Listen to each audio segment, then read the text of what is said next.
Bihar BJP कोटे से राज्यसभा सांसद सतीश चंद्र दुबे ने आज बिहार सरकार को आड़े हाथों लेते हुए बिहार के स्वास्थ्य सुविधा को पैरालाइज्ड बताया है।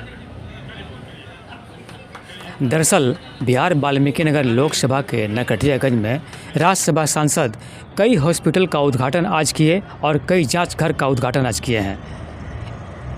इन दिनों राज्यसभा सांसद अपने पुराने बातों को याद करके कि उनकी एक्सीडेंट जो हुई थी तो उनकी जान जो प्राइवेट नर्सिंग होम ने ही बचाया था। बाद में उनके साथ सहयोगी जो थे, जो सरकारी में इलाज करा रहे थे, उनको वहाँ से बुलवाकर प्राइवेट में रखा गया, तब जाके उनकी जान बची थी। कि हॉस्पिटल का सिस्टम जो अभी बिहार की वर्तमान सरकार है, इसके अधीन हॉस्पिटल का सिस्टम बिल्कुल पैरालाइज हो गया है। तो आदमी को तो इलाज कराना है, आदमी को तो ठीक होना है, या प्राइवेट से हो या सरकारी से हो। तो सरकारी कंडीशन बहुत बुरा ढंग से चल रहा है, तो प्राइवेट की तरफ लोग भाग रहे हैं। इलाज कराना मजबूरी है लोगों को। जैसे कि आपका भी इलाज प्राइवेट में हुआ था। मैं जब मेरी एक्सीडेंट हुई थी तो उस समय मैं मेदांता भी गया था। चूँकि एक ड्राइवर और एक मेरा बॉडीगार्ड पीएमसीएच में जब गया तो जितना उसके शीशा उसा चेहरा पर लगा था उसी को केवल बैंडेज कर दिया गया था। वो तो अगर हम नहीं दोनों स्टाफ को अपना मंगाते तो दर्द से कम मरता है, इन्फेक्शन से ज़्यादा मरता है। इसलिए मैंने बुला लिया मेदांता में ही। अब ये कौन सा एक्सरे है? डिजिटल, हाँ, माँ भवानी डिजिटल एक्सरे मशीन। आप लोग मिठाई खाइए, बैठिए सर। माँ भवानी डिजिटल एक्सरे का आज उद्घाटन हुआ है और उसी को हम लोग चाहेंगे कि सही ढंग से आगे बढ़ाएं, लोगों का सेवा दें।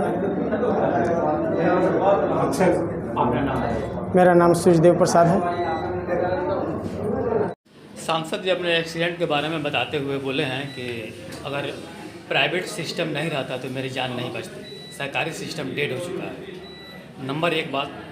दूसरा नंबर पर सवाल है कि आप एक डॉक्टर हैं और सिविल सर्जन जो है लिस्ट जारी करके जितने भी अवैध लोग हैं, नर्सिंग होम चल रहा है, एक्सरे चल रहा है, पैथोलॉजी चल रहा है, उस पर कार्रवाई नहीं कर रहा है। इसको किस तरह से आप देख रहे हैं? एक तरफ कार्रवाई नहीं हो रहा है और दूसरे सब सांसद जी बोलते हैं कि अगर सरकारी प्राइवेट नहीं रहता तो सरकारी सिस्टम से हमारी जान चली जाती। सांसद जी का कहना बिल्कुल सही है कि प्राइवेट भी नर्सिंग होम हो, चाहे हॉस्पिटल हो, चाहे क्लिनिक हो, वो भी अति आवश्यक है।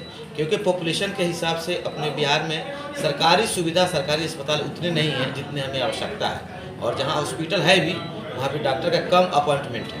कुछ अपॉइंटमेंट है तो सभी लोग अपने समय पे नहीं पहुँचते हैं, जिसकी वजह से मरीजों को बाहर प्राइवेट हॉस्पिटल में जाना पड़ता है और भार ज़्यादा है, तो सुविधा को बढ़ाया जाए।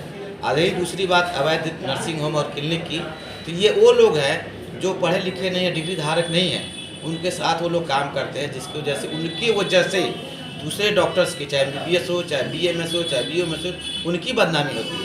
इस पर ज़रूर कार्रवाई होनी चाहिए। कार्रवाई के पक्ष में आप हैं? हाँ, उन पर ज़रूर कार्रवाई होनी चाहिए। कार्रवाई के पक्ष में है जो अवैध है, नहीं, जो डिग्रीधारी नहीं है हाँ। और इस तरह के काम कर रहे हैं तो सरासर गलत है, इलीगल है। वैसे लोगों पे भी कार्रवाई होनी चाहिए। धन्यवाद। मैं Vipul Kumar, star ABP news, Bihar, Bettiah.